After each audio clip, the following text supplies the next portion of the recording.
In the meantime, as promised, in studio, I hope this isn't the last time, but what Joe Strecker is describing perhaps is a farewell tour. Congressman Brad Wenstrup, who has been kind enough over the years during his elected capacity to come into the morning show and spend a full hour in the studio to have a face-to-face conversation about whatever issues are on our agenda. Welcome back, my dear friend. I'm going to miss this. You know, you're being in elected capacity and having these conversations, but I know you're always going to have your thumb on the pulse of all things political, so your insight and observations, having been there and done that, will always be welcome here. Yeah, we're always going to take an interest in truth, justice, and what used to be the American way, and hopefully will be once again both those factors, truth and justice. And we'll continue to drive on. There's things I'm going to be involved in that I'll always be glad to come in and chat with you about. I'm glad to hear that, and I know my listeners are as well. You have not yet made up your mind about your future. I don't want to put you on the spot and have you reveal anything you don't want to reveal. Last time I talked to you off the record, you had a couple of options floating around you were still considering. I know you're going to be gainfully employed in some capacity.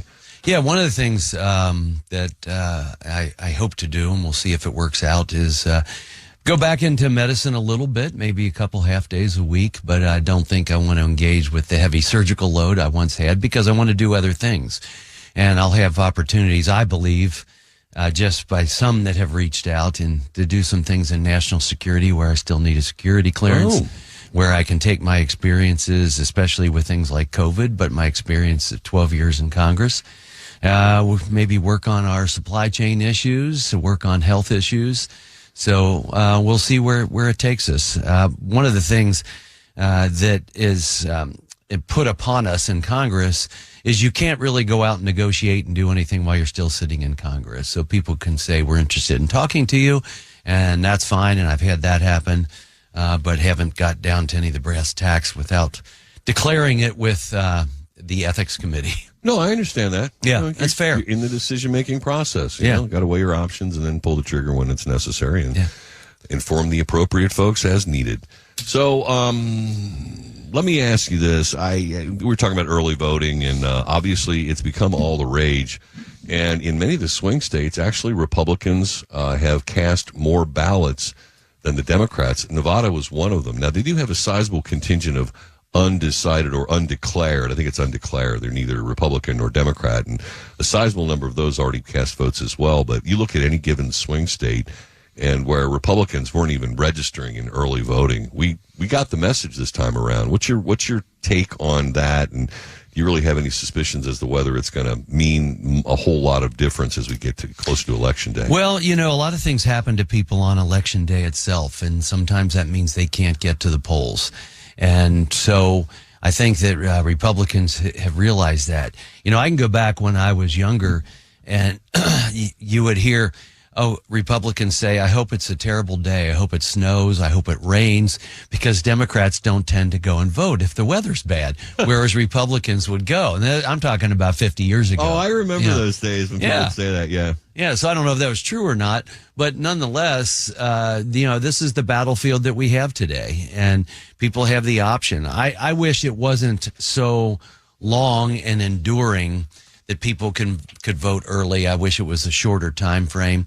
I think that might make sense, because a lot of times people change their mind in the last minute, and if they vote too early, they might have voters' remorse, although I think people have pretty much made up their minds in this election. Yeah, and the person who will remain unnamed, we're having a conversation in the hallway, and this person said they are absolutely not voting for either Harris or Trump, but he will vote down ballot. But I thought it was rather an interesting thing. I understand where the sentiment comes from. I mean, I've said it out loud on the program. You know, I mean, I don't care how you feel about Kamala Harris or Donald Trump. Neither of them can be the best candidates that we have here in the United States of America. The most competent, capable, the most articulate in terms of getting a message across, getting policies through. I just don't see it in either of them. But, you know, in terms of if you have to do with lesser of two evils, I think you got to go with Trump. He's got a 4-year track record, which you can compare to the 4-year track record of Kamala Harris, who refuses to even explain where she is on any given issue. We've got where she ran in 2019 and also ran of the highest order in the primary. She didn't even get a vote when she's the first one to drop out. But she did run on far left, Alexandria Ocasio-Cortez wing of the party politics. And now she's desperately trying to run away from them while dancing around the issues like fracking. Right. And says it's time to turn the page. What? You had 3.5 years to turn a page, and you turned it. You turned the page. Yeah. In the last 3.5 years, for sure, taking the country in a completely different direction of the Trump administration. And so what are you saying you want to do? Do you want to go to Trump policies? Is that what you mean by turning the page? They are right now, aren't they? Look at the border right now. Talk is cheap, Brian. Yeah. Yeah, they're talking about some of those things, but not actually, going to be able to do those. And that's the other thing, Brian. You sit here and we listen to people saying, I'm going to do this, or in the case of Kamala Harris, Donald Trump is going to do this, that, or the other thing. She loves putting words in his mouth. But first of all, and let's just take, abortion. I know. He says he's going to put a national ban. He's already said it's up to the states, and he has stated where he is personally on abortion. Right? You're allowed to have your own personal viewpoint. Donald Trump believes in exceptions for rape, incest, and the life of the mother. Period. End of story. He said he cannot put a national abortion ban in because he heard what the Supreme Court said, maybe even read the decision. And this is one that frustrates me to no end. The Supreme Court said it is not a power reserved to the federal government. You couldn't put a national abortion ban if you wanted to, period. The court would find it unconstitutional. Didn't you read the Dobbs decision, they would say? Yeah. It would summarily dismiss it. Yeah, exactly. And so, so she says these things, and I think that people are catching on. And that people are just like, why do you even bother to say these things that aren't true? You insult our intelligence. Indeed. And I think that's what's happening. You referred to this article earlier. Gerard Baker, yeah. Yeah, and that's what he is saying, and he's a liberal. And he's saying you're just insulting the American people with the things that you're saying because you claim things that are actually impossible. And it is interesting. You talk as though there is no Congress. I know. I mean, that's the whole thing. I'm going to do this. I'm going to do that. Really? We aren't electing a king. We have a system of government. And the people need to be reminded of that, I guess. But they act as though there's no government like Congress. And it's just really strange to see this over and over and over again. But it's interesting, Brian. Los Angeles Times, Washington Post are not endorsing. Don't you find that extremely interesting? It is extremely interesting. And it's been a comical sight to behold. All the left-wingers, especially within the Washington Post, pulling their hair out and screaming about quitting or walking away because they didn't endorse Kamala Harris. Is that not just an absolute 100% positive confirmation of everything we've been saying for so many years? The media is so biased. The Washington Post is always this big left-wing rag. But in screaming about not making a political endorsement, the writers of the so-called factual pieces and the other people who contribute to content within the Washington Post have revealed themselves to be the politically biased people that they are and revealed the paper to be the unreliable left-wing mouthpiece that it is. But they can't find a reason to endorse her because she doesn't give a reason. She doesn't answer any questions on policy. But she's out there. You got Michelle Obama, and they're saying things like, here's a quote. If we don't get this election right, your wife, your daughter, your mother, we as women will become collateral damage to your rage. What rage? Yeah, I know. What rage? Do you rage about women? I don't. No, I like women. I like women, too. A lot. I have no problem with women businesses. To a fault. Create opportunities for people all the time. It doesn't matter. Well, and this is ridiculous. Here in a very red state, Ohio, or leaning predominantly red state, Ohio, they passed the constitutional protection for abortion. Nothing you can do in the state of Ohio. I mean, who do they keep? Melissa Powers has been attacked for, she's going to prosecute people who get abortions or something like that. Yeah. What a preposterous thing. This popped up on my wife's device the other day, and it's like, what are they talking about? You can't prosecute something that's not against the law, but I'll tell you what she will do. She'll prosecute people that violate the law, which Democrats don't do anymore. Exclamation point. Pause. We'll bring Congressman Brad Wenstrup back. Thomas with Congressman Brad Wenstrup in studio for the full hour. Inside Scoop at Breitbart News after the top of the 8 o'clock hour news. In the meantime, let's pivot over to, I keep reading, depending upon which news source, that there are going to be some issues post-election, maybe even in advance of it. Riots in the streets, and I got the pink hat wearing ladies planning some crazy stuff going on Saturday. I read this article about women's marches scheduled for Washington and beyond this Saturday before the election. They're doing pill packing parties, volunteers filling boxes with abortion kits to mail to women in red states. They're really psycho about the abortion issue. That's the only reason I brought that back up, not to beat the topic like a dead horse, but I'm worried about the unrest that I believe firmly will come from the left, of course, if Donald Trump gets elected. I don't know any Republican who is planning on taking it to the streets or would even be inclined to if Kamala Harris wins. I know people will have some question marks about the integrity of the election. Mm-hmm. We have been given ample reason to have concern about it. But in terms of violence, do you get any internal reports? I mean, I've read, there's an article in the Wall Street Journal, spy agencies warning of U.S. election violence stoked by Iran and Russia. They've been stirring the pot of division in our country for years. Yeah, I can tell you, sitting on Intelligence Committee, the top four all love to do it. Our top four adversaries, I should say, Iran, North Korea, Russia, and China.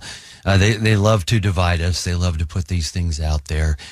You've got an instrument that China has called TikTok. To me, this is one of the greatest adversarial psyops operations you could ever imagine. It's Tokyo Rose on steroids. It is. When we voted to make them become an American company or be banned in the United States, the day of the vote, the kids, when they opened their app for TikTok, it told them, before we let you in, we want you to call your congressman, and here's your congressman's phone number. So they had it down. There's 435 members of Congress. They had it down to every person in America on TikTok who their representative is, gave them their phone number that they could just click on their phone. All of our offices were flooded, Republican and Democrat, which fortunately just inspired everyone, Republican and Democrat, to vote to get rid of TikTok as a Chinese company. We've got the same thing going on with biologics, and we can get into that. But going back to that influence, it's out there. I did a panel at the Ronald Reagan Institute on misinformation and influence on our elections. And my message to America is buyer beware. Where are you getting your information? Yeah. And understand that there's people out there trying to fool you at every step of the way, trying to anger you, trying to divide America further. There's very few sites that say, come together, America. Right. It's all about division. And yes, our adversaries love every bit of this. We've got to wake up in America. That's the problem. It's buyer beware. Find a trusted source and maybe rely on it. Yeah, well, Dave Hatter's on this program every Friday at 6:30 for what we call Tech Friday. And, I mean, nary a Friday goes by where he doesn't talk about getting the hell off of TikTok. They are vacuum cleaners of all your information, which is exactly how they knew where you lived and who your congressman or woman is or was. Exactly. They know how you feel. They know what makes you mad. They know what makes you happy. And they know how to inspire you to fit their needs and their desires to see America fall apart. Period. Exclamation point. Underscored in bold. Get the hell off of TikTok. With Congressman Brad Wenstrup for the full hour in studio. I wouldn't want to leave the violence and the concern about post-election violence, the division from the Iranians and the Russians and all of our top four adversaries, that constant pot stirring of division just for division's sake.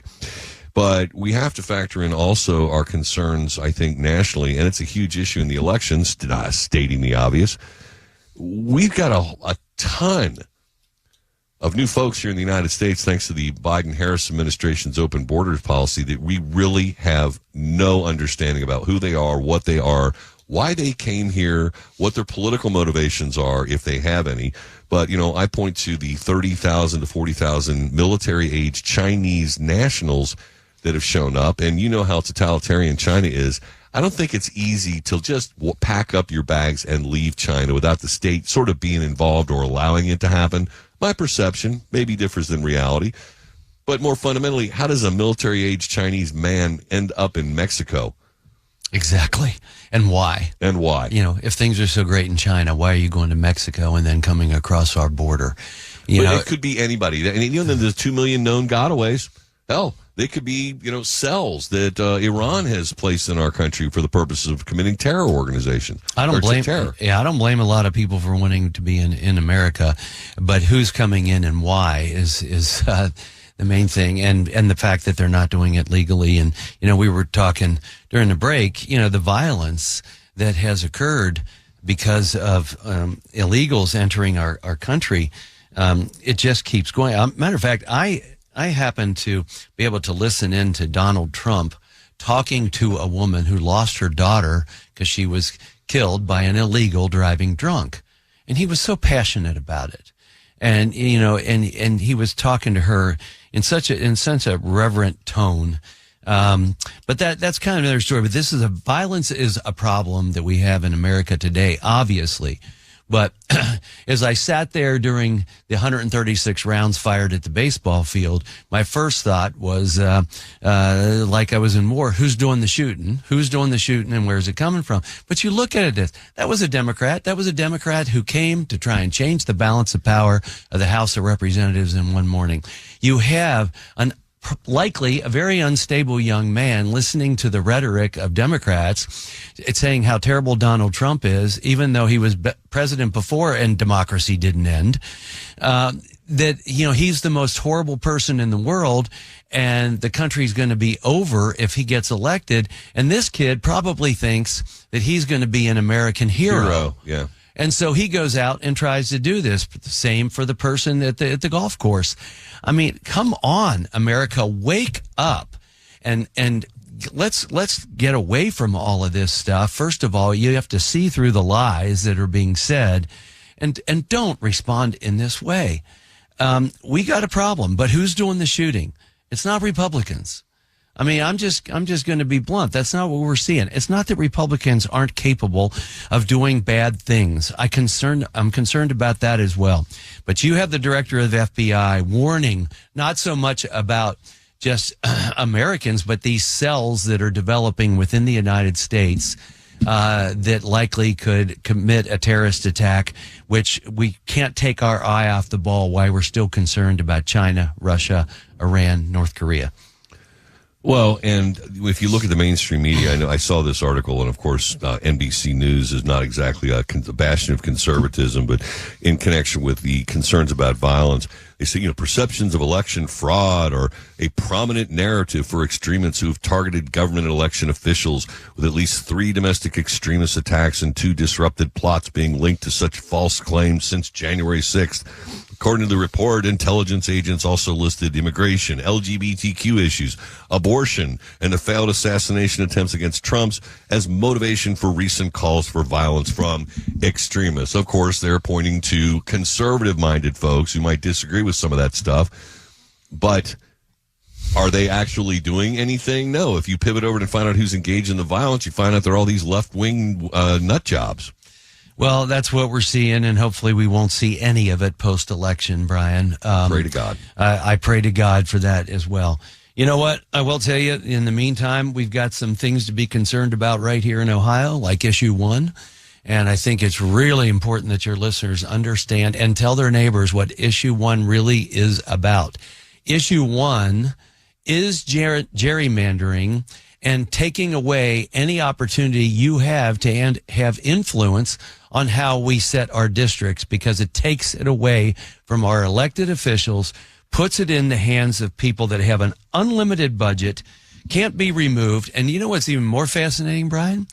If this passes, the commission that's set up cannot include veterans or law enforcement, because they're just terribly biased people. No, they're actually very patriotic Americans that believe in law and order and believe in a safe nation.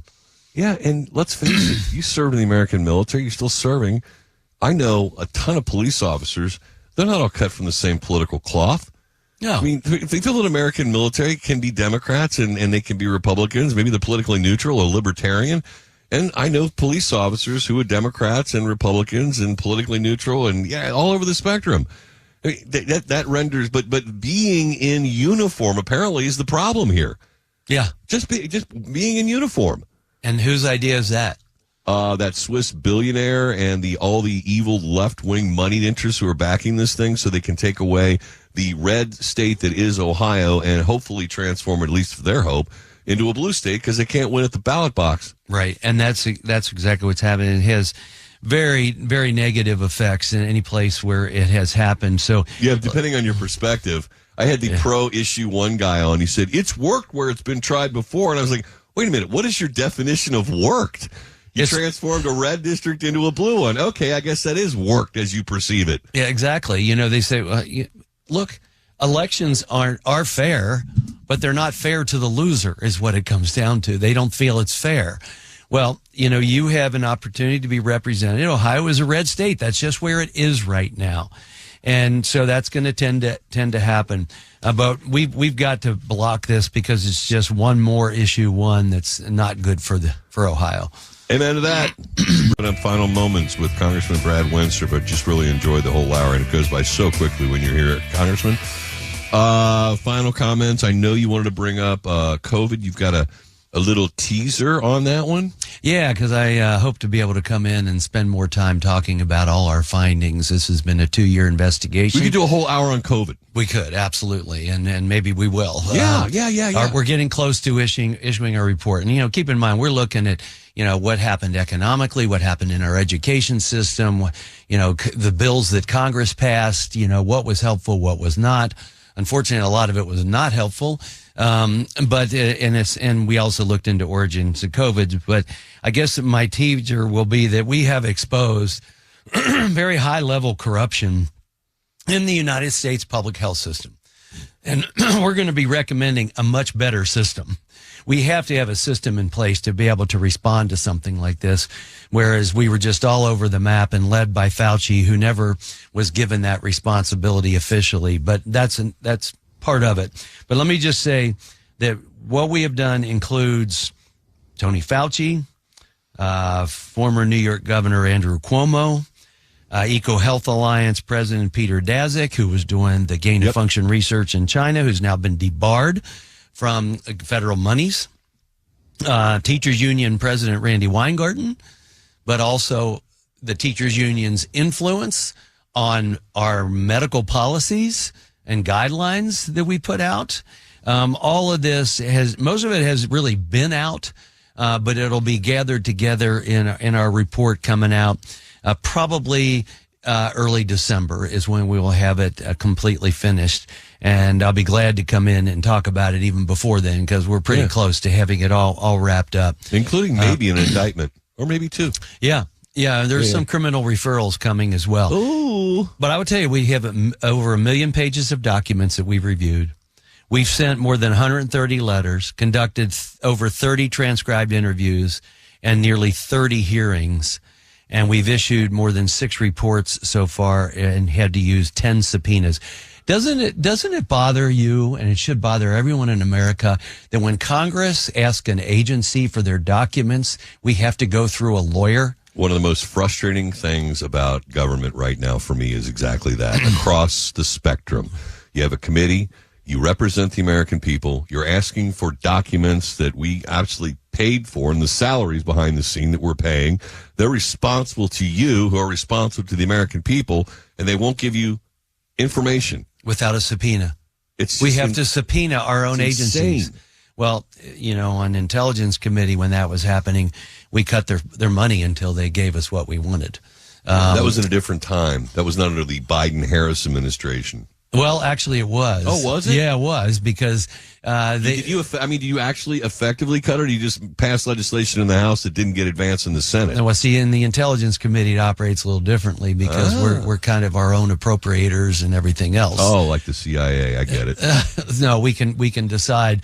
Here's what you don't get until we get this. And the director of national intelligence one time, and this was COVID related. She said, Did I give you what you want? Can I get my $10 million now? And I said, yes, you can. You gave me what I wanted. But I do want to make a plug, too, for Biosecure Act, which we have passed in the House of Representatives. What this does is it prevents us from sending any federal money to a Chinese-owned industry that is doing any work. And we've named the companies that is doing any work in biologics where they are able to harbor Americans' DNA and our health information, because by law in China, any Chinese company has to turn over anything to the CCP, right, as they ask for it. So I think you can understand why this is a problem, that we are doing these types of things through Chinese industries here in the United States. It's a problem. So we did pass this out of the House. It may end up in the National Defense Authorization Act, because to me it's a national security issue. And so we're going to have to go after all of these. And what's disturbing is we recently on our pandemic committee discovered some information that at the Department of Energy may indeed have some technology that comes from the Beijing Genomic Institute. And that's a problem. We got rid of flash drives in the military because we found out the Chinese were leaving them laying around looking like they were, they're embedded with spyware. Yeah, exactly. I understand. Yeah. Well, and of course, 23andMe, home to all kinds of genetic data, hacked, right? So maybe the Chinese just cut to the chase. Well, screw the American people and their legislation cutting off that information from us. We'll just steal it from someplace else. Just get all your grab DNA. that along and couple it with the TikTok information. Everybody's got a dossier. Now they not only know where you live and who your congressman is, but they also know your genetic structure. That's real comforting right there. Congressman Wenstrup, thank you so much for your time today. I'm booking you. I'm telling Joe right now, we're booking you for a full hour of COVID discussion after the report comes out. Cannot wait for that. We'll do it before the report because we'll be pretty close to being able to tell you what it's all about. Anytime, man. Anytime. Okay. Joe will find space for you. I'm sure you're that.